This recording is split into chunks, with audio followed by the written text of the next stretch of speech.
Est-ce que tu as le sentiment récurrent de nullitude? Est-ce que quoi que tu fasses, quoi que tu dises et la façon dont tu vis, tu as toujours ce sentiment de ne pas être assez, de ne pas être assez bien, de te sentir nul, de te sentir pas capable, pas apte?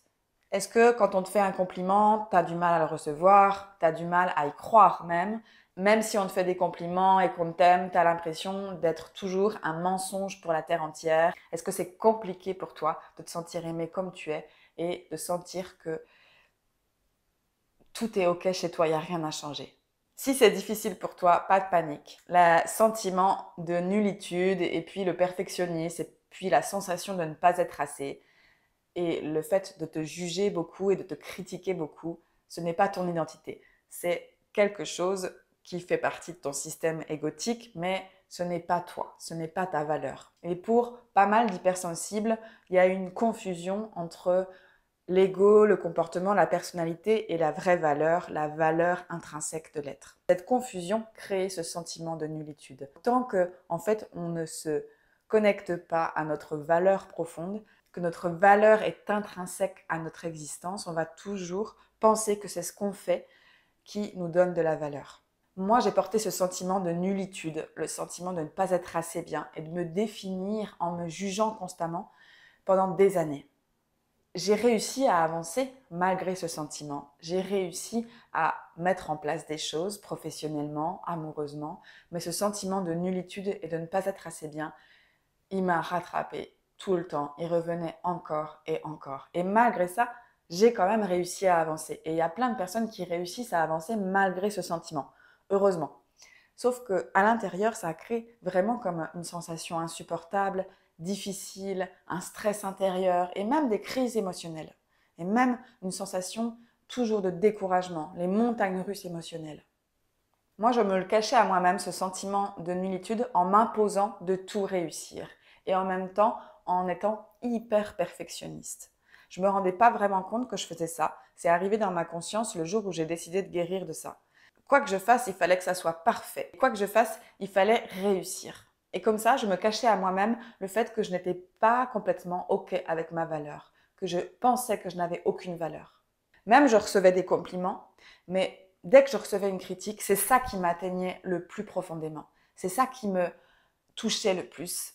Et je pouvais être même triste et détruite par des critiques extérieures. Et puis un jour, j'en ai eu marre de porter ce jugement sur moi-même constant, ce sentiment d'être nulle et de ne pas être assez bien. Et je me suis regardée en face et je me suis dit, est-ce que je veux changer ça? Est-ce que je peux arrêter de me juger? Est-ce que je veux arrêter de me juger? Et là, je vais te faire une petite spoiler alerte. Quand on arrive à un point de rupture dans notre système de croyance, c'est-à-dire à un endroit comme moi où je me sentais prête à vraiment transformer cette manière d'être. Parce que la sensation vécue était devenue trop insupportable à force de répétition, de temps, de souffrance et de stress interne. Quand on arrive à ce point de rupture, alors c'est le signe concret qu'on est en train de guérir et de changer de paradigme de vie et de changer de manière de voir. On est en train d'évoluer spirituellement et de grandir. Par contre, tant qu'on considère que la souffrance vécue et le sentiment de nullitude est tolérable, qu'on peut encore le supporter quelques mois, quelques temps, eh bien notre système, notre corps ne fera absolument rien pour changer ça. C'est pour ça que c'est hyper important de se regarder en face et de créer soi-même des points de rupture pour initier la transformation. Et c'est ce que j'ai fait à ce moment-là. Quand je me suis regardée dans la glace et je me suis dit, ok, j'en ai vraiment marre de porter cette sensation, ce sentiment de nullitude, et que j'ai décidé qu'au fond de moi, j'avais envie de changer cela. Alors j'ai dit à mon corps et tout mon système de croyances, et puis j'ai même envoyé ça à l'univers, de me donner les solutions pour que je puisse guérir de ça. Trouver une solution pour que ça ne se passe plus dans ma vie. Je me suis ouvert à un autre système de croyances qui m'a totalement remis dans mon pouvoir. Et je vais te l'expliquer maintenant. Je n'ai pas fait disparaître le jugement. Bien sûr qu'on se juge toujours un peu. Bien sûr que ça fait partie des choses. Des fois, on n'est pas content de soi.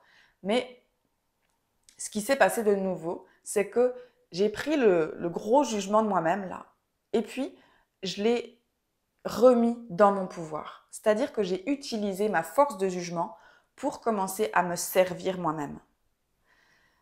J'ai remis cet espace de jugement au service de ma souveraineté et au service de mon pouvoir. C'est-à-dire qu'au lieu de me juger moi-même, eh bien, je jugeais ce qui était bon et ce qui était mauvais pour moi. J'ai fait le switch de dire, ok, le jugement ne me sert pas à me juger moi-même, il sert par contre à juger ce qui est bon et ce qui est mauvais pour moi et à prendre mes décisions en conséquence. Utiliser mon jugement au service de moi-même, ça a tout changé. J'ai réussi à le faire parce que j'ai affronté une peur très puissante. J'ai avalé la pilule radicale de la vérité. En gros, j'ai compris que j'étais la seule et unique personne responsable de mon bien-être et capable de changer les choses. J'ai jugé que le fait de me juger constamment et de me sentir nulle constamment ne servait pas mon bonheur. Et j'ai dit, ok, puisque ça ne sert pas mon bonheur, je change. Alors je dis pas que c'est facile de changer, ça fait peur, on ne connaît pas le chemin, on a toujours peur de ne pas y arriver, on se trouve l'excuse qu'on n'est pas capable de faire les changements. Mais ce que je voudrais dire, c'est que tout acte de changement qui part de nous et pour notre bien-être est possible et que personne ne fera ces changements à notre place.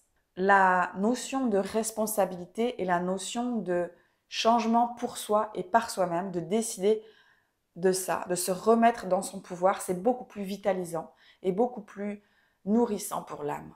Ça revient à incarner notre être dans la matière, ça revient à s'affirmer, à prendre position et à créer une nouvelle vibration pour nous-mêmes. Et à partir du moment où tu fais ça, alors tu deviens reine de ta vie, tu deviens roi de ta vie et tu reprends les rênes de ta vie. Et pour moi, ça change tout. Dis-moi si tu es d'accord en commentaire.